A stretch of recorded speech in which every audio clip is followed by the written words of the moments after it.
नमस्कार मंडळी, दामिनीज किचनमध्ये तुमचं स्वागत आहे। आज आपण अतिशय झणझणीत आणि चमचमीत रेसिपी पाहणार आहोत, ती म्हणजे फिश खरडा।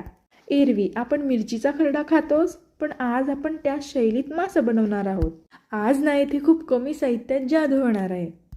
मी येथे खरड्यासाठी वाटण वाटून घेतले। यामध्ये मी लसूण, हिरवी मिरची आणि कोथिंबीर बारीक करून घेतले। याला जास्तही बारीक नाही करायचे आहे। आता एका कढईत तेल गरम करून मी कढीपत्ता आणि हिंगाची चांगली फोडणी देऊन दिली। कढीपत्त्याचा तळतळसा आवाज आल्यानंतर यामध्ये मी मसाला ॲड केला। हा मसाला मंद आचेवर 2-3 मिनिटं आपल्याला चांगला परतून घ्यायचा आहे। मंद आचेवरच आपल्याला हा मसाला परतत राहायचा आहे, जेणेकरून मिरची आणि लसूण याचा कच्चा वास जाईल। आपला मसाला आता छान असा हिरवा कलर सोडत आहे आणि मसाल्याचा वासही छान येत आहे। यामध्ये मी आता हळद ॲड करणार आहे। यामध्ये मी आता धने पूड ॲड करणार आहे। मसाला चांगला परतत राहा। मंद आचेवरच आपल्याला मसाला परतत राहायचा आहे।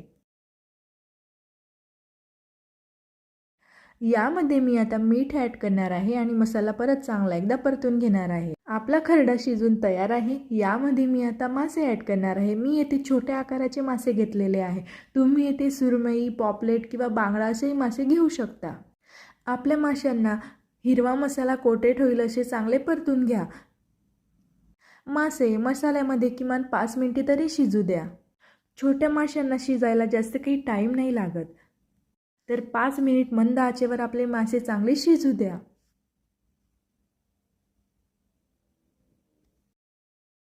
अगदी कमी साहित्यात आणि कमी वेळात बनणारी रेसिपी आहे ही। तर मंडळी, तयार आहे आपला झणझणीत आणि चमचमीत असा फिश खरडा।